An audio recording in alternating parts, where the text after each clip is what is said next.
नमस्कार। हिंदी उपन्यास पर आधारित कुछ प्रश्नों को हम आज करेंगे। जो आप देख ही रहे हैं यहाँ पर प्रथम प्रश्न, द्वितीय, तृतीय, चतुर्थ आपको दिखाई दे रहे हैं। तो आइए शुरू करते हैं। स्वागत है आप सभी का हिंदी साहित्य और व्याकरण गुरु चैनल पर। प्रथम प्रश्न करते हैं बिना देरी किए। देवरानी जेठानी की कहानी को हिंदी का प्रथम उपन्यास मानने वाले उपन्यासकार हैं गोपाल राय जी, पंडित गौरी दत्त, विजय शंकर मल या श्री कृष्ण लाल। तो इसमें प्रथम सही है ए, डॉक्टर गोपाल राय। आचार्य शुक्ल ने हिंदी का प्रथम मौलिक उपन्यास किसे माना? शुक्ल जी के अनुसार हिंदी का प्रथम मौलिक उपन्यास परीक्षा गुरु है, जो कि 1882 ईस्वी में प्रकाशित हुआ था। प्रथम उपन्यासों में की दौड़ में एक चंद्रकांता उपन्यास भी था। जो पूछा गया है कि उपन्यास का प्रकाशन वर्ष क्या है, तो उपन्यास का चंद्रकांता उपन्यास का प्रकाशन वर्ष है 1888। इसके बाद प्रश्न है, प्रेमचंद से पूर्व लिखे गए हिंदी उपन्यासों का मूल उद्देश्य क्या था? प्रेमचंद से पूर्व लिखे गए हिंदी उपन्यासों का मूल उद्देश्य मनोरंजन एवं सुधार, जीवन की समस्याओं का निरूपण, मानव जीवन का चरित्र चित्रण या दार्शनिक विवेचन। तो इन सब में ए ऑप्शन बिल्कुल सही है। मनोरंजन एवं सुधार के लिए, शिक्षा देने के लिए लिखे जाते थे प्रारंभ में उपन्यास। प्रेमचंद जी ने उन्हें सामाजिक समस्याओं, जीवन की जो प्रतिदिन की समस्याएं हैं, उनसे जोड़ा। निम्नलिखित में से किसके उपन्यासों को पढ़ने के लिए बहुत से अहिंदी भाषियों ने हिंदी भी सीखी? ये प्रश्न बहुत बार पेपर में आ चुका है, आप अच्छे से कीजिए। तो इसका उत्तर है देवकीनंदन खत्री और चंद्रकांता, जो हमने ऊपर पढ़ा। ये इनका उपन्यास था चंद्रकांता संतति। इसके बहुत से भाग भी रहे। तो ये उपन्यास है देवकीनंदन खत्री जी का, जिसे पढ़ने के लिए बहुत से उर्दू भाषियों ने हिंदी सीखी। अहिंदी भाषी जैसे अंग्रेज़ी के हैं, उन्होंने भी हिंदी को सीखा। देवकीनंदन खत्री द्वारा रचित चंद्रकांता किस प्रकार का उपन्यास है? ऐतिहासिक, सामाजिक, जासूसी या तिलिस्म? तिलिस्म से संबंधित है, चमत्कार से होते हैं, अजीब अजीब सी, जैसे चंद्रकांता में है, उस तरह के तिलिस्मी उपन्यास माना जाता है इसे।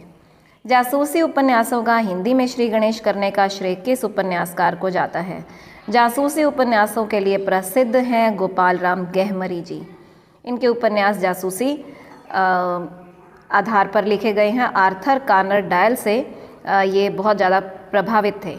लीजिए अगला प्रश्न यही है, अंग्रेज़ी के जासूसी उपन्यासकार आर्थर कॉनन डॉयल से प्रभावित कौन थे? तो ऑप्शन ऊपर आपको बता ही चुके हैं, गोपाल राम गहमरी जी। जासूसी उपन्यासों में प्रधानता रही चरित्र की, घटना की या पात्र की? तो इनमें घटनाओं की प्रधानता होती है, घटना। किशोरी लाल गोस्वामी के उपन्यास हैं सुल्ताना रज़िया बेगम, मल्लिका देवी, लखनऊ की कब्र व शाही महल सरा। तो ये सभी, डी ऑप्शन सही रहेगा, ये सभी किशोरी लाल गोस्वामी जी के ही उपन्यास हैं। अगला है, निम्नलिखित उपन्यासों में से ऐतिहासिक उपन्यासकार कौन है? ऐतिहासिक उपन्यासकारों में वृंदावन लाल वर्मा जी भी बहुत प्रसिद्ध हैं। उन सबके अतिरिक्त गंगा प्रसाद गुप्त, देवकीनंदन खत्री, गोपाल राम गहमरी और डी ऑप्शन है ये सभी। तो इन सब में गंगा प्रसाद गुप्त आरंभिक ऐतिहासिक उपन्यासकार माने जाते हैं। अगला प्रश्न है, निम्नलिखित में से कौन सा पात्र देवरानी जेठानी की कहानी का है? हरिया, नन्हे, गोबर, मेहता। गोबर और मेहता तो आप जानते ही हैं किस उपन्यास के पात्र हैं। ये आप मुझे कमेंट करके अवश्य बताएं, ताकि मुझे ही पता चले कि आपको आता है। वैसे इस उपन्यास देवरानी जेठानी कहानी का उपन्यास का पात्र हम नन्हे को कहेंगे, नन्हे। आइए अब अगला प्रश्न करते हैं। देवरानी जेठानी की कहानी उपन्यास की अंतर्वस्तु है तत्कालीन समाज का स्पष्ट चित्रण, पुनर्जागरण की चेतना से सीधा जुड़ना। सी ऑप्शन है ए और बी दोनों, और डी है विभाजन की त्रासदी। विभाजन की त्रासदी तो नहीं है, तत्कालीन समाज का स्पष्ट चित्रण है और पुनर्जागरण की चेतना से सीधा जुड़ना भी है। तो हम सी ऑप्शन को टिक करेंगे, जिसमें ये दोनों ही काउंट हो जाएंगे। तो सी ऑप्शन सही रहेगा। देवरानी जेठानी की कहानी उपन्यास में पुनर्जागरण की चेतना भी है और उस समय के समाज का चित्रण भी है। परीक्षा गुरु उपन्यास का केंद्र है, कौन केंद्र में रहे हैं इसके? ब्रजमोहन, ब्रजकिशोर, मदन मोहन या कोई भी नहीं? तो मदन मोहन रहे हैं केंद्र में। उन्हीं के आधार पर ही वो पहले गलत संगत में पड़ जाते हैं, फिर उन्हें शिक्षा मिलती है। तो मदन मोहन को हम करेंगे। परीक्षा गुरु उपन्यास में व्यापारी महाजनी संस्कृति के प्रतीक के रूप में कौन है? तो इनमें से श्यामलाल, ब्रजकिशोर, मदन मोहन या ये सभी तो हैं ही नहीं। मदन मोहन को ही करेंगे जो कि आपको बताया ही है कि पहले गलत संगत में पड़ जाते हैं। इसका वीडियो अपने चैनल पर है, आप देख सकते हैं। थोड़ा सा चैनल के वीडियोस पर जाएंगे तो आपको इसका मिल जाएगा और बहुत से लोगों ने पसंद भी किया और एक बार में ही आपको सारा उपन्यास समझ आ जाएगा, तो उसे एक बार देखें ज़रूर। निम्नलिखित में से कौन सा उपन्यास प्रेमचंद जी का नहीं है? गबन, प्रेमाश्रम, कायाकल्प, मयंक मोहिनी। ये मैंने नहीं पढ़ा तो हम इसी को करेंगे। मयंक मोहिनी प्रेमचंद जी का उपन्यास नहीं है। मुंशी प्रेमचंद ने अपने किस उपन्यास में विवाह से जुड़ी समस्याओं को चित्रित किया है? तो विवाह से जुड़ी समस्याएं सबसे, वैसे औरों में भी हैं तो, लेकिन सबसे ज़्यादा हैं सेवा सदन में।